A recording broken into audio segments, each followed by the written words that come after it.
One of those opportunities is we do a highlight video here on game 123, 124, Auburn and South Carolina. The interesting one for me, I am a South Carolina fan by marriage. I will throw that out at the top of this little highlight video here. But Auburn, a 3-point road favorite going to Williams-Brice. Total on this one has gone up, interestingly enough, 49.5 to as high as 52 out there in the market, Brad. What do you think about this one here with the Gamecocks, a short home underdog?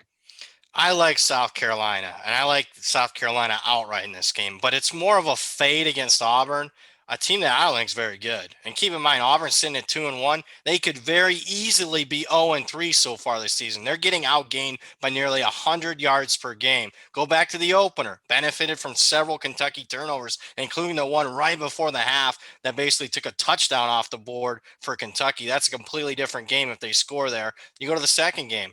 It's 24-3 Georgia 20 minutes into the game, and then I thought Georgia took the foot off the gas pedal in the second half. That easily, if Georgia wanted to win by 5 touchdowns, Georgia could have beaten Auburn by 5 touchdowns a couple weeks ago.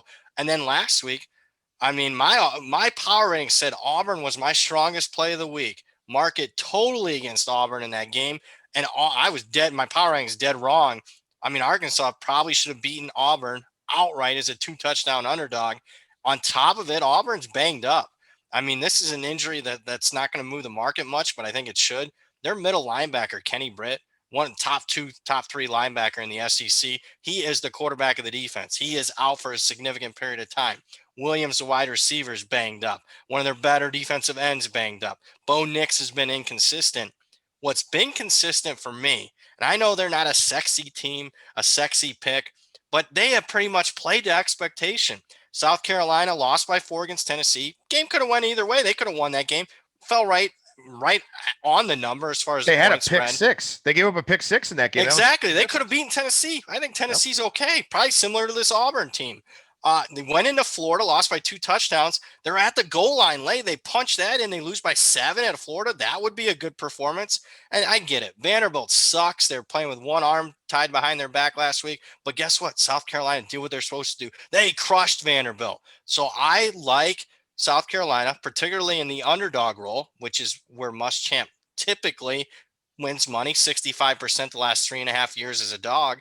Yeah, South Carolina is one of my favorite plays of the week. Bet at 3.5. Still like it at 3. I think they win outright. Oh, I like it. It's a strong opinion there. I actually don't have a strong opinion on this game. That worries me.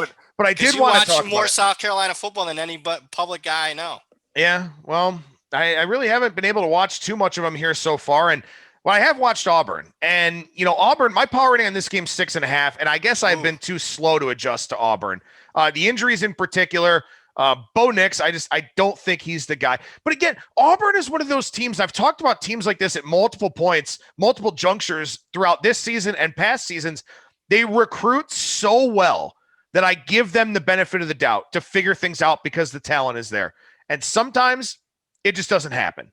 And I'm probably slow to react on teams like that. And Auburn is one of them here for this season. So I'm not taking the Tigers in this game. Bo Nix, for whatever reason, has massive home road splits. I don't know if that's a big factor here with, decreased crowd size and all those types of things, but I don't think he's very good. And Auburn's got those big injuries. And the one I like, you mentioned the Britt injury, and I like that. And I think it's something that didn't get factored into the market to, compare to the NFL. It did not get factored into the market in the Buffalo-Tennessee game this week on Tuesday night.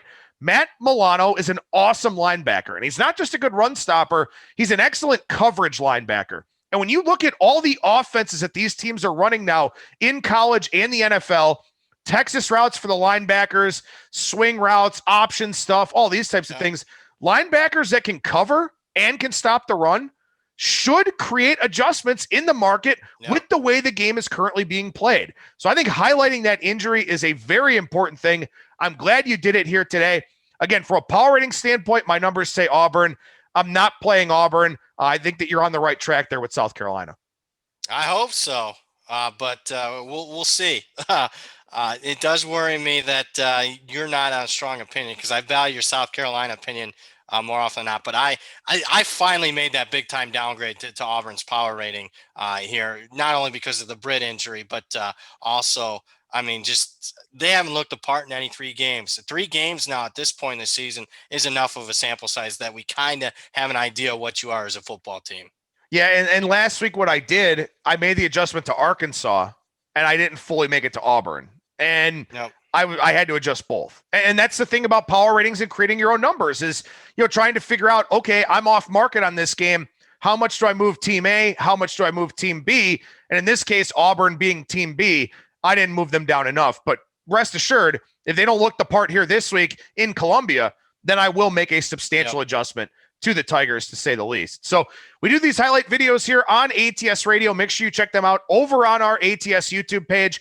And make sure you subscribe to all of our editions of ATS Radio, wherever you stream and download your podcast content.